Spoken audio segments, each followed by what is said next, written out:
Hey, it's a service day, so don't judge me.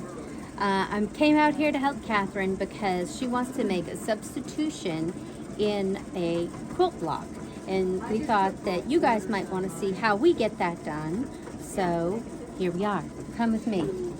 So Catherine has this cute little quilt block, and I don't know why they have an owl under glass, but hey, you know, who am I to say? Catherine doesn't want an owl, she wants a frog. So we've opened up our little block, and I also brought in the little frog that she wants. So I put him in place and I sized him up so that he'll fit in the area that she wants. And now we're going to get rid of the owl so that our little frog can be used. So I've taken him and I hit copy. So I selected the frog and hit copy, and that puts him down on my clipboard. That makes him usable in the next screen. He's already been sized and he's exactly where I want him to be, taking the place of that owl. So I'm going to select the quilt block that we want to fiddle, and we're going to go to Edit Design. And that's going to open us up a new window in Stitch Editor. So I have selected our little ghost mode. What ghost mode is going to do is, remember Pac-Man? Looks just like him. As I go through the thread colors, through the design panel, it's going to give me a ghost of the whole design, so I'll know where I am and where everything else is. So I'm going to come right here to the next thread color. So it says draw next color block. I'm going to click that. So now everything is magically gone except the first step.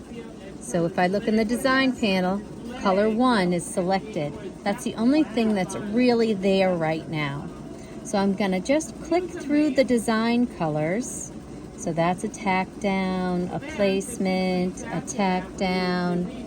Here I've already gone to number 5, which is the background quilting. Number 6 is the little cake stand. 7 would be the tack down for the cake stand. 8 is part of the little plate here. And now we get to color number 9. And 9 is actually part of the owl that we want to get rid of.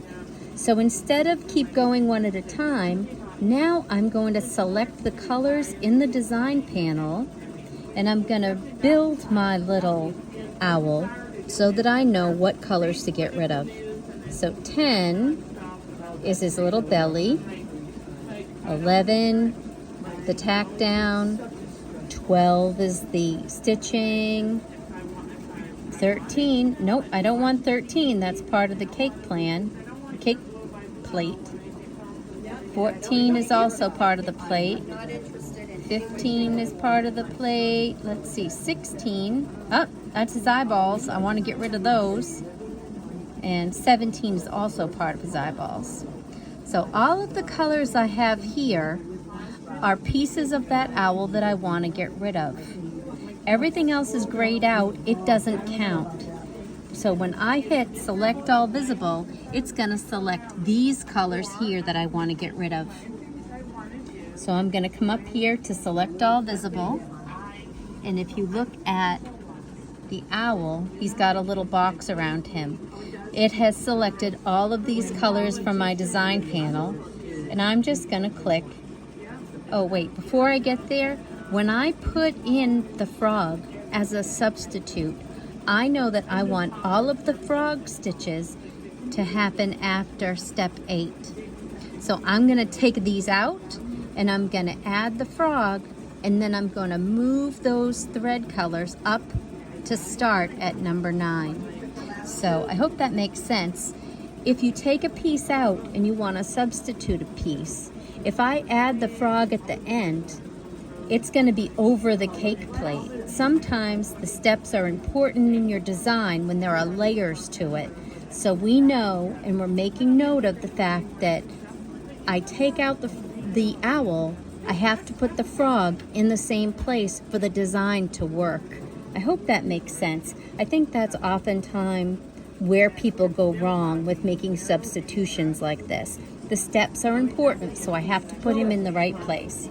So again, I've hit select all visible and just delete. And my froggy is gone. Owl. Excuse me, owl. I did that last time too. My owl is gone, and now I'm going to show all my thread colors, and it's like magic. My cake plate is still there. All of the pieces are there. I have 14 colors now, and now I'm going to hit paste. And paste puts my frog in. See how I went from 16 colors? Now That just pastes whatever's in your clipboard. Right, so I pasted what was in the clipboard at the end, right? So it would have, if I left it alone now, it would make my quilt block, do the quilting, make my cake stand and the dome, and then over the dome it would put the frog in. So that wouldn't look very good. Let's go to ghost mode again, and we'll go draw thread, next thread color. Oh, you know what? Instead of doing that, we're going to go back through the design. So we're going to go backwards. So froggy, more parts of froggy. As I'm going up, I can still see those are all still parts of froggy. 17, 16, 15, and then we get to the last step of the cake stand, which is number 14. So I know that all of these threads have to go up after number 8, just like we said before. Remember, 8 was a piece of the cake stand. So now I'm going to uncheck 14. 15 is my first color I'm going to move. So I'm selected it here. So 15, I'm going to select the color, and I'm going to move him up in the stitch out. So I've moved that all the way up to number 8. And let's go to the next color. So 16. You know what? I'm going to highlight all the pieces so that you guys can see what we're doing. I'm going to highlight all the pieces of the frog. So those are all the pieces of the frog. So now I'm going to go to number 16. Let's see what 15 is. 15 is the cake stand, so we don't want to move that one. We're going to go to 16 now, and we're going to move it all the way up.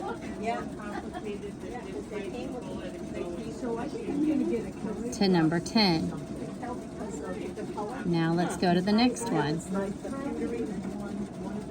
So you can see that I'm just moving all of these steps up so that my frog is going to happen in the right place. I'm going to keep going. We're almost there. 4 more to go. So I'm not changing the order that the frog is going to, like the pieces of the frog. I don't want to change the order that those happen because some of them are placement stitches, some of them are tack down stitches, and then decorative stitches. So I don't want to change within the order, but I just want to move all these pieces of froggy up to the right place.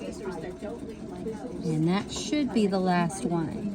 So now we're going to come over. I'm going to make all the pieces visible.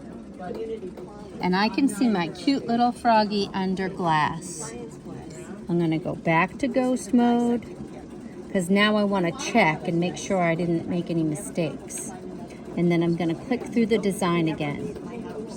So everything's ghosted out. I'm on step number 1 in the design panel, a placement stitch, a tack down, placement, tack down, quilting, pieces of my cake stand. Now I'm on number 9, which is my first piece of my frog. So now I'm gonna keep going through all my pieces of froggy.